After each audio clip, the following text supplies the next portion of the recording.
I got this really pretty little black guy right here. I mean, would you just look at that? It's ribbed for my pleasure. And it's got a DVD-ROM drive.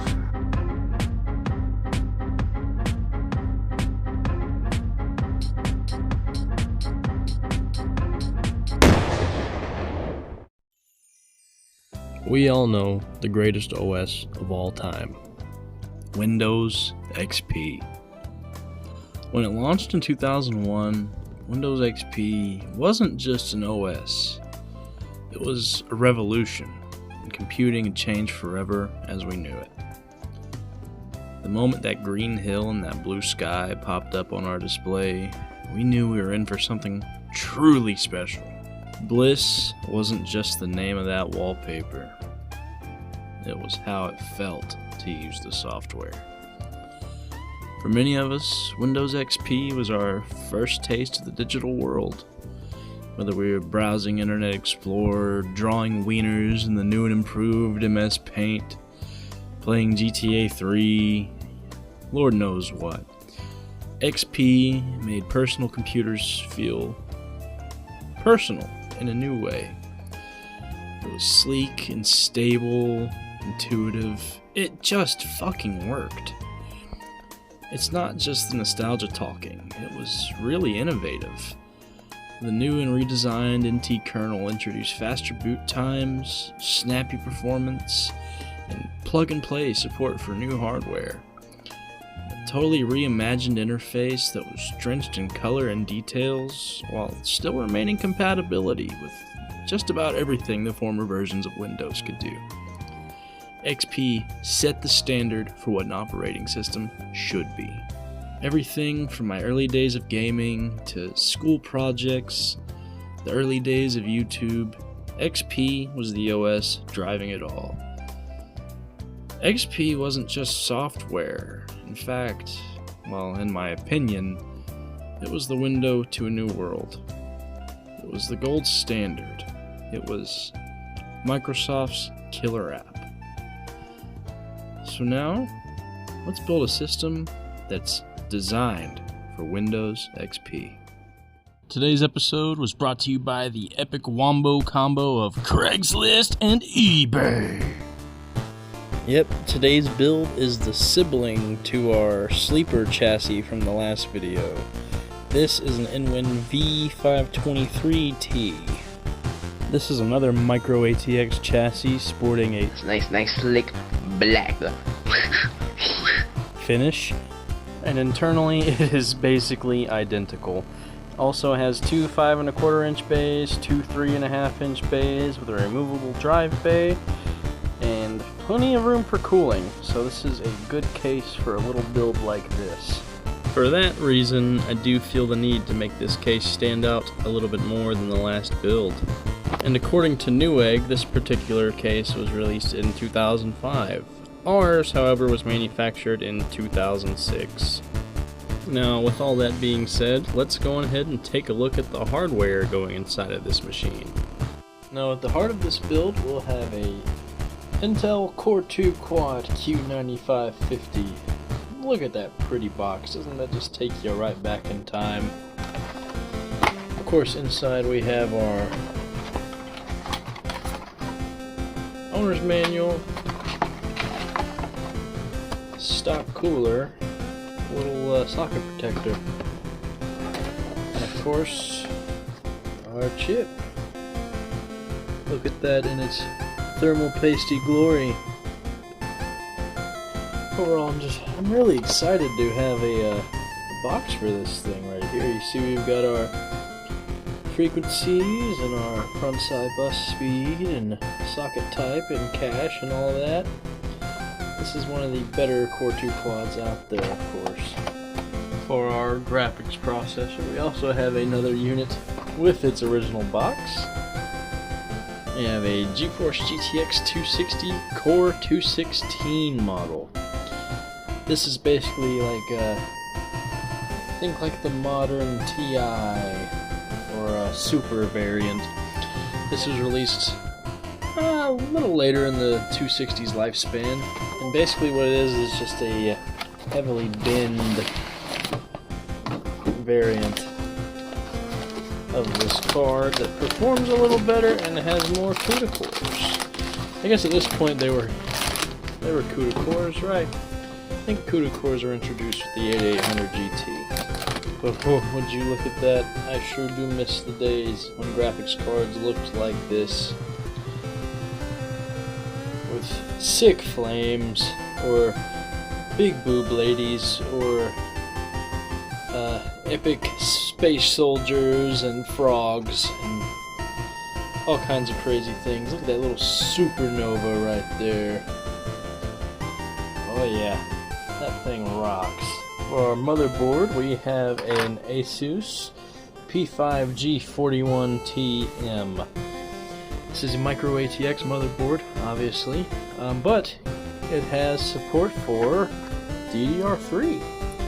This is a very, very, very late life LGA 775 motherboard, which I would have preferred to go with, because obviously it's going to be a newer, more reliable motherboard, and the extra speed in memory will definitely assist in performance with our Q9550.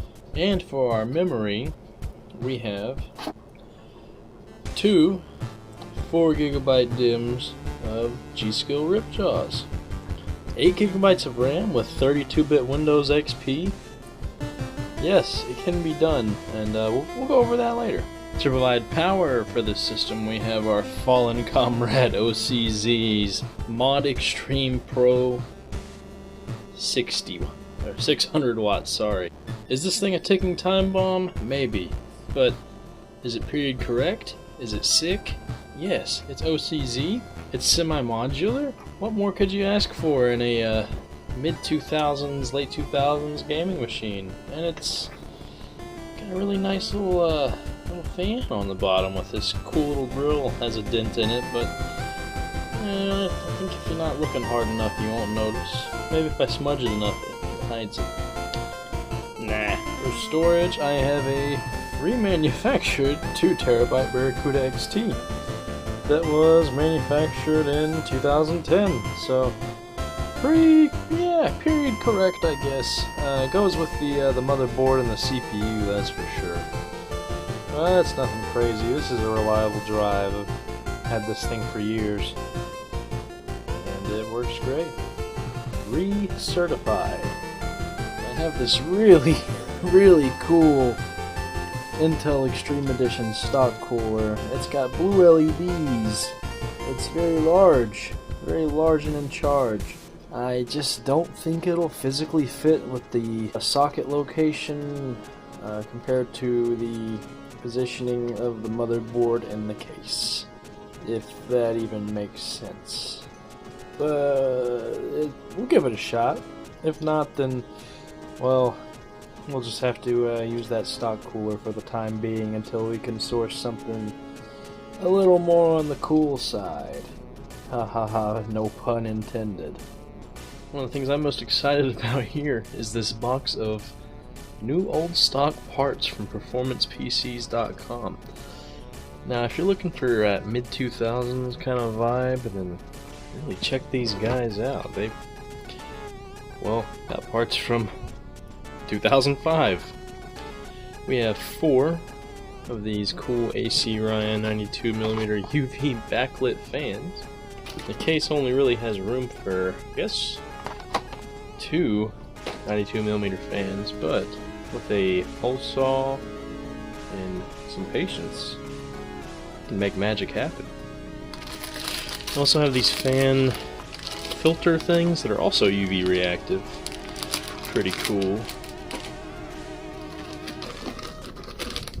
We have these very, very cool UV SATA cables. This one looks a little faded with age. We'll have to see how it looks under light. A set of cold cathode lights. Also from, well, it doesn't have a date. I'm gonna assume probably about 2004. And this thing right here, Scythe Comma Panel 2. And that's the era I am looking for. Oh yeah. Fucking sick. As you can see, these AC Ryan fans have a very, very lovely UV glow. It just screams early 2000s. Would you look at that? So now we can just go ahead and start piecing things together. I'm going to go ahead and slot our memory.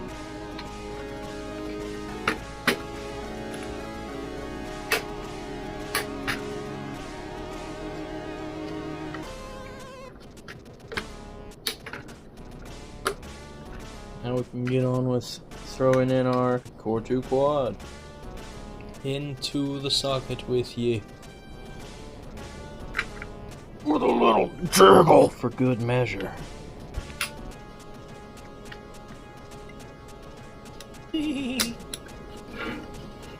Beautiful. Typically in a build I like to install a CPU cooler first before it goes into the case.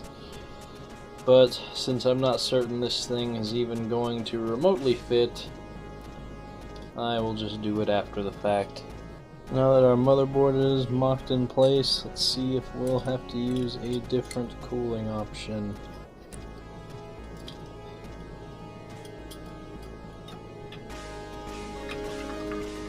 Oh. Big maybe? It looks like we may run into an issue at the bottom of our power supply. But honestly, I don't mind bending up a little bit of fins to make this monster fit. Just look at that thing. It is so cool. Now, after what I could only effectively describe as mutilation on this case and some dastardly deeds with a file, we now have enough clearance, like literally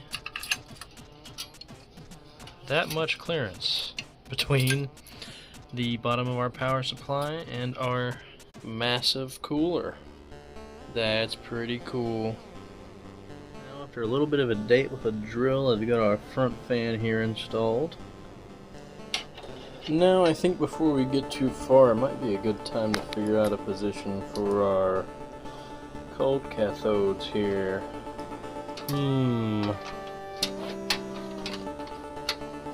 That'd be kind of neat. One right there. And maybe the other just down here. That's pretty simple. I think that's pretty pimpin'. See if this 20-year-old adhesive has any sticky. Oof. Yeah, man, I don't know about that. I got some double-sided tape. A little bit of fresh 3M automotive tape, actually. The good, strong shit. Yeah, I think that looks quite fine. We've got our controller, or whatever the fuck you want to call it, mounted up there.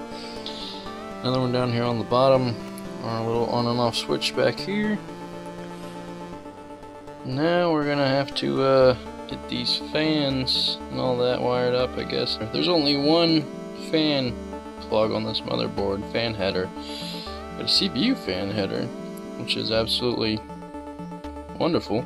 I guess I'll just go on ahead and get this cleaned up and throw that cooler on there with some of that good goop. Yeah, good goop. I'll forever be an X kind of guy. Nobody can ever tell me different. Even if it's not the prettiest X. I know it'll spread. I know there's plenty enough. Too much? I don't think there's such thing. As long as it's not spilling over into the socket, you're A-okay.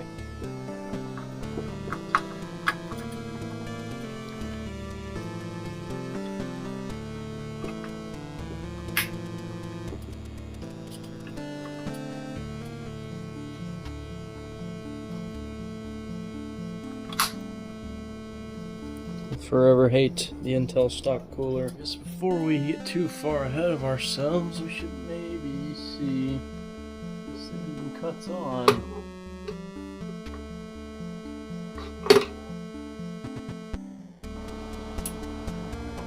Oh man, that is pimpin'.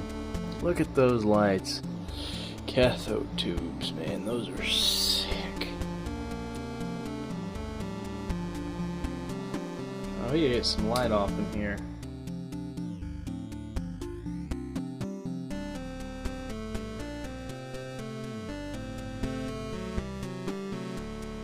Go ahead and work on getting this scythe comma panel thing installed. I might not run the fan controllers. I don't care if the system's at max speed. I really just like the front panel stuff going on here. Now, because I have an absolute disdain for IDE, I'm going to be installing this disk drive using a IDE to SATA converter thing. If it works, it works. If it doesn't work, then well, I'm sure I can find another SATA DVD drive for pennies on the dollar. I could probably get it for a stick of bubble gum or a quarter and a stick of bubble gum. Be like, hey man, I'll trade you a quarter and a stick of bubble gum for that disk drive, and the dude would probably be happy just to get rid of the thing. But anyways, let's get that sumbitch shoved in there. I quite like the look of that, even with the mismatched color. It just it feels more appropriate that way, more proper, more period correct. We got our lovely GTX 260 right here. Move that out of the way.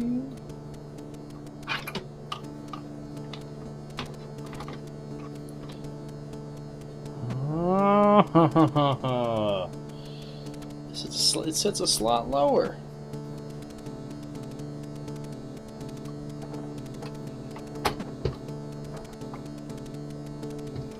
So I don't know what the actual fuck the deal here was, but this fucking piece of shit didn't want to post.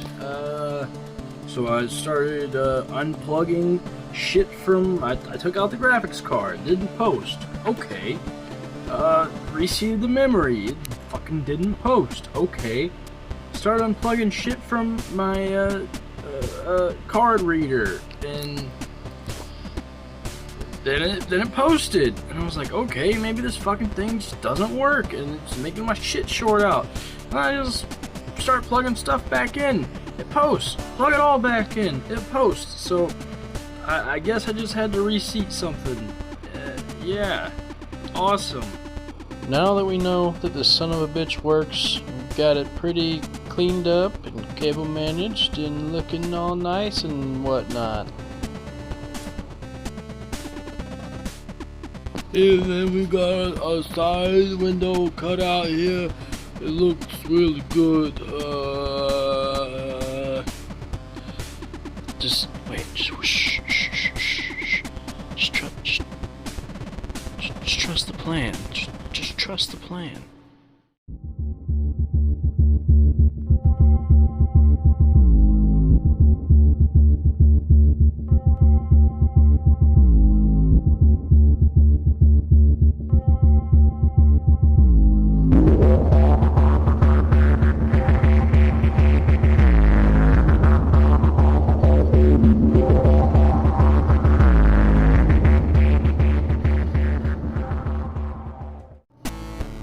So now we're going to go on ahead and get started with our Windows XP install. Now something a little special I think I had planned for this.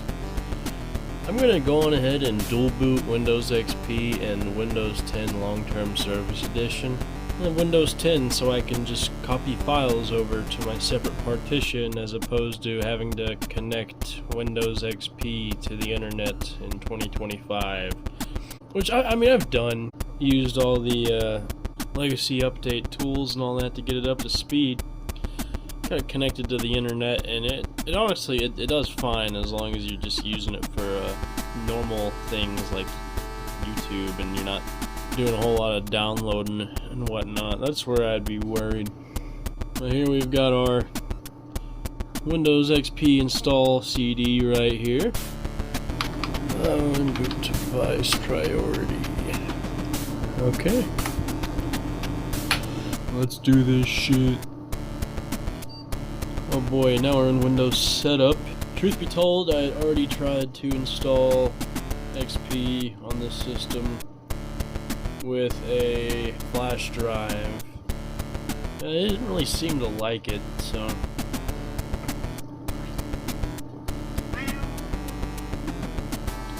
Now we're finally in setup. Yay! Okay. Of course I agree. You're the least invasive Microsoft EULA I've ever seen. I already had some disk partitions made here because, like I was saying, I already tried an install, but I'm gonna have a 800 gigabyte partition for XP and a 1.2 terabyte partition for my Windows 10 long-term service edition install. Go ahead and install on this partition. We'll do a quick format. Continue. This installer here is a lot nicer than the Windows 11 install. I mean, not in terms of aesthetics, obviously. This is as basic and bog standard as it gets, but just in terms of doing what it does, this is a very utilitarian and functional tool, and I like it quite a bit. And also, I'm just a piece of shit hipster retard that likes old stuff because old stuff is cool. I'm the problem. We're so close. Oh, we're about to finish. You ever been edged by your Windows installer? Please wait while setup initializes your Windank smoke weed configuration. I don't smoke pot. Not anymore. I used to smoke quite a bit of pot. I don't like being dull. I mean, I'm already dull enough as is. I think it's just kind of stupid to put something in your body that makes you more dull. Even if it does make you happy, I don't know, I'd rather just suffer. Just suffer through life. Suffering builds strength. I mean, you can do whatever you want. I'm not going to judge you if you smoke pot or anything like that. I think it's rather pointless. It's a waste of time, a waste of money. It makes you less productive. I definitely didn't want to do stuff like this whenever I was smoking a lot of pot. Great success! Go ahead and hit enter and reboot.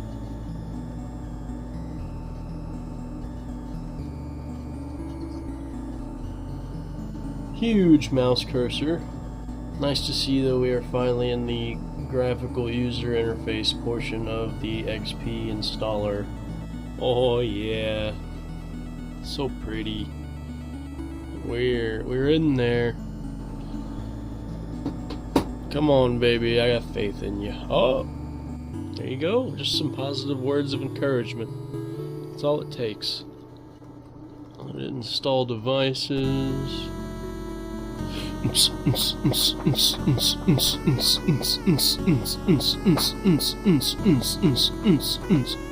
Finally, in our final task screen, I had enough time to take a poop and eat some lunch. Windows XP does not install very fast at all. That, and I'm sure optical media doesn't help out in the slightest. About damn time. We've got our lovely little blue IntelliMouse to go with this system. I found this thing at the Goodwill for $2. Actually, no. I got it at the Goodwill. I got my IntelliMouse ball mouse at the Goodwill for $2. I found this thing at the Goodwill outlet where you like pay by weight. I got this and the American Graffiti soundtrack on vinyl and a couple extra power cords for like a total of $3. Sometimes thrift stores are still good. I wish thrift stores weren't the way they are today, especially Goodwill, where they tend to skim anything that they think is remotely valuable and sell it for auction online, and they don't give the money to charity and they just profit off of things. But what can you do? Capitalism? I'm not a socialist or anything, but I'm definitely not a capitalist. At the risk of sounding a little skits, I think it's all just a bunch of baloney. And here our install of Integral Edition is going crazy and doing all kinds of things in the background while it starts up for the first time. I have a flash drive with some drivers I'm going to go ahead and stick in once we get this thing up and running. We got a little Kilroy up there. I just realized. Here's our extra included goodies in Integral Edition. I've got most of it all disabled. I'm keeping this install pretty stock. Now we are finally in our fresh XP install. And now I can finally install my drivers. Death just shows the ultimate absurdity of life. What is this? And here we are already. Typical average experience. I'm amazed by the fact that our CMOS battery in this board is at basically the right date and time. Time's a little off, just by a couple hours. English Zimbabwe. Zimbabwe. We go, English USA. No, I don't even have... I ain't even got my damn setup driver didn't install the... That dang old just not cool, man. We've made it. We've made it. Oh yeah. Alright. Now it's time for yay! Alright, you son of a bitch. Oh yes. That's gotta be our card reader. I'll just copy all these goodies over. And put that CD-ROM drive, or I guess DVD-ROM drive, yeah, to work. Yeah, actually really not terrible file transfer speed for what it is, seems like. Last experience I have transferring things from a CD is just really painful and slow. This seems reasonable and about honestly on par to what I would expect out of a slower USB 2.0 flash drive. We'll go ahead and install our graphics driver.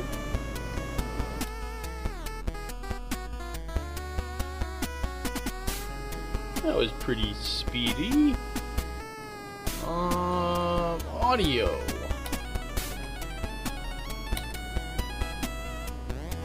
Oh shit. Audio. The funny little Realtek crab has always been incredibly entertaining to me. Proper chippy dippies. I'm scared. Mommy, I'm scared. Oh no. Oh, what are you doing?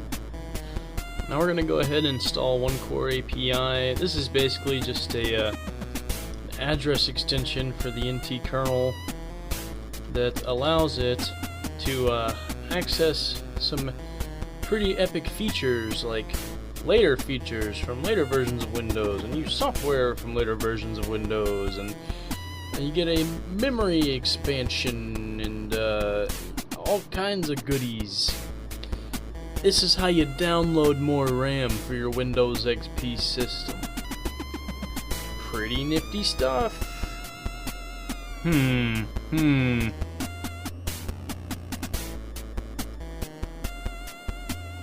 Yeah, that's more my speed. While we're waiting on this to go, here's some of the software that I'm excited to play on this computer. We have some games right here. You know, we got Half-Life and the expansion, Blue Shift. We got some Diablo 2. We got some Max Payne. We got Command and Conquer and Tiberian Sun. And of course, an absolute necessity. Can you believe it? And then here's some other absolutely great games that'll just fit in perfectly on this system. I'm so excited to actually use these physical copies of these games that I've had laying around for so long. Before you install this update, we recommend that you wipe your ass and piss your pants. Now that is done, restart here in a minute, because I want to do something else first. Oh yeah, it's the shit right there. Now I can listen to nu metal the way God intended.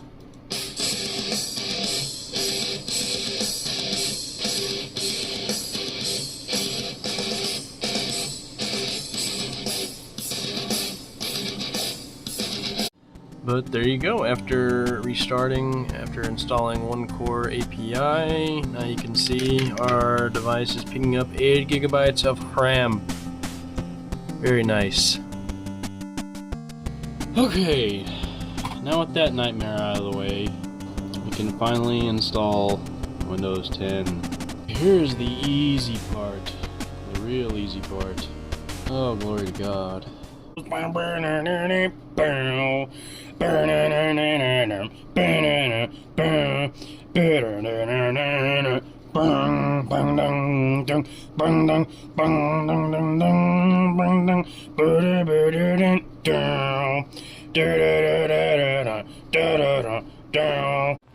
Yeah, man, Jethro Tull rules. Now I'm thinking of the scene in Breaking Bad where Jesse's talking to his little brother about playing the flute. He's like, dude, play some Jethro Tull! Classic. Hurry up, you son of a bitch! Bullshit, fuckface. Man, this thing looks good. So, story time while we wait on Slowpoke McGee over here. So, my main desktop, it's a 5900X system with 64 gigs of RAM and all kinds of goodies, right? Pretty badass computer. It's got a 2070 Super in it, right? Fast forward, I build my sleeper PC, and Doom the Dark Ages comes out, and it's an RT only title. So I can't play it on my 5700 XT. So okay, I go on ahead, I'm just like, okay, I'll sell my 5700 XT and throw the 2070 Super in the sleeper computer, and yeah, no, it's no longer an all AMD system. I ordered RTX 2080 Ti from a well-known vendor, an eBay vendor that sells refurbished graphics cards. And it was a pretty good deal, and it was listed as, you know, being perfectly functional and tested. And I sell off my 5700 XT, and I get like a $60 profit on it. So this puts me like spending like a total of, say like $220 on this 2080 Ti, which it sounds like a killer deal, you know, but it comes in, I get it installed, and then for the life of me, I could not get the system to post with it.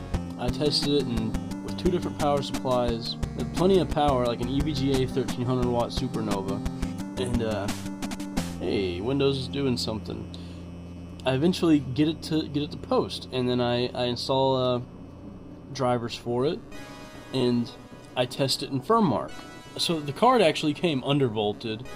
From at least it was showing it as default undervolted in NVIDIA settings, which that's not a good sign. Makes me think it was a miner that had it before. And I tested it in FirmMark, and its base clocks, it's artifacting, like just slightly, but it's you know, it's got an artifact detector, and it picks up. I test it for about 30 minutes, and it picks up about 300 artifacts. Well, I go to test it in a game, and then it just, I get like 10 minutes in the game, and it just shits out. I'm like, well, fuck. So now I'm like dealing with the eBay dispute. There's RTX 2080 Ti, and now I only have this GTX 260 that's in this computer and my 2070 Super. So I've been primarily using my sleeper computer to play games and do things on, and my other system is just sitting there waiting. Bitcoin's at an all-time high, so I might sell some off and just fucking buy a 4070 or like a 3080 or something. I don't know. Either way, definitely not buying a 50 series. Nvidia sucks so much balls. It's like such a they're a terrible company. Too bad. It's just such a shame. They make the best shit. AMD just can't compete.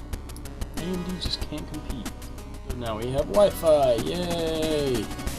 Out of curiosity, let's speed test this thing real quick. Oh wow! Little $6 Wi-Fi adapter here is actually pretty decent. I'll take it.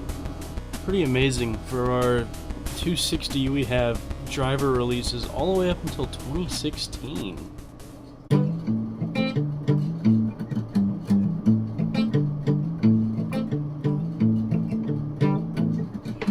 Piece of shit computer is pissing me off. The GPU drivers take too long to install, so I'll feed it a bullet to make it turn off. And bye bye computer.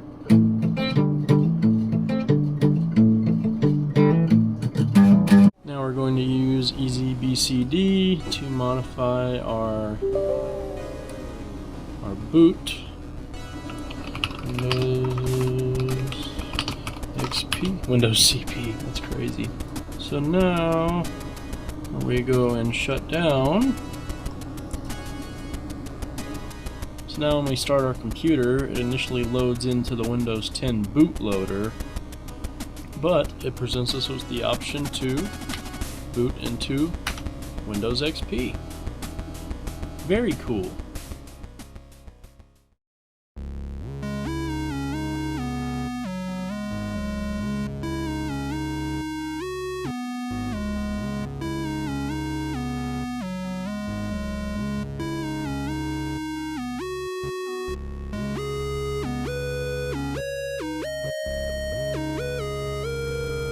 Now, here's some Half-Life 2, the launch day version of Half-Life 2. Welcome to City 17.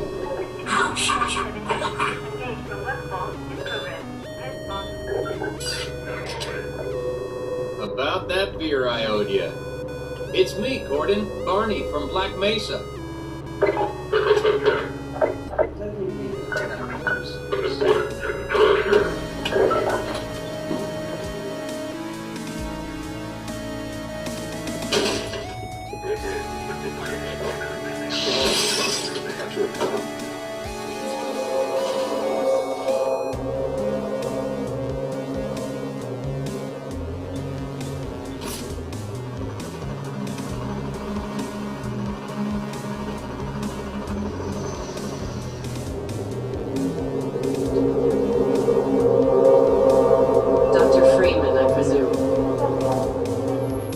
Another all-time favorite of the era, Fear from Monolith. It makes no difference. He deserved to die. They all deserve to die.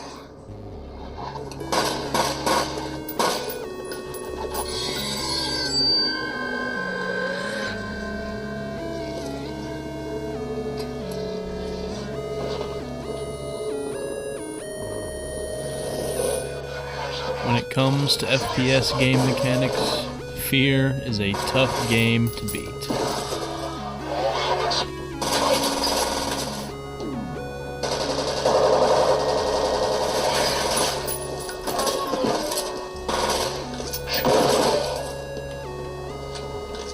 And of course, all-time classic, Prey from Human Head Studios.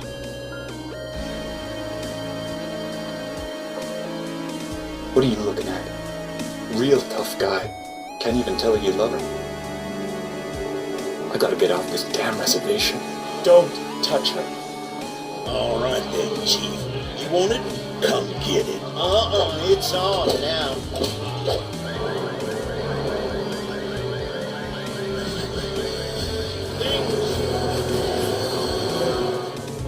This is impossible.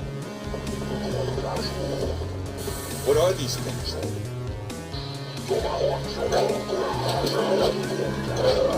Much better than the old wrench.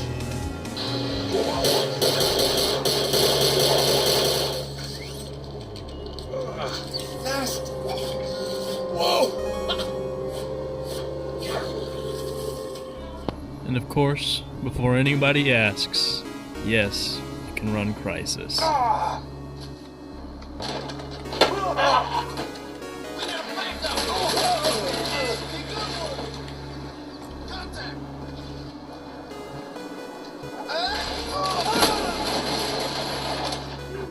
why not try out the never-released Duke Nukem Forever 2001 on the operating system it would have been meant to be played on? God, what's happening? Time to find out.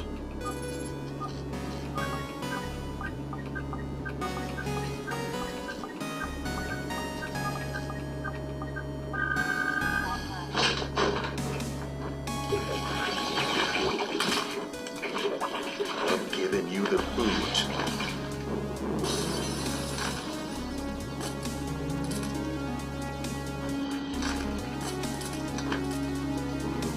Don't have time to play with myself.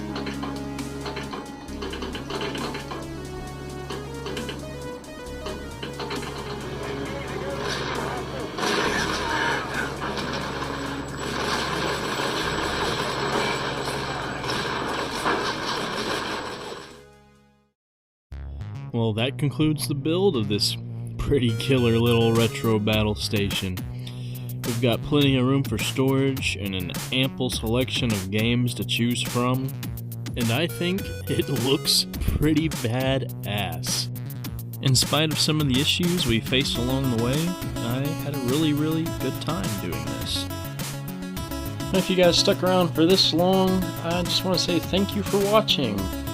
I'm kind of new to this YouTube thing, and I put in quite a bit of work into these videos for someone like me who doesn't exactly know what they're doing when it comes to this kind of stuff. But anyways, that's besides the point. And now, I've got some video games to play. So yeah, thanks for watching. I will be seeing you guys in the next project, which will be something kind of exciting, and I hope you guys stick around to see it.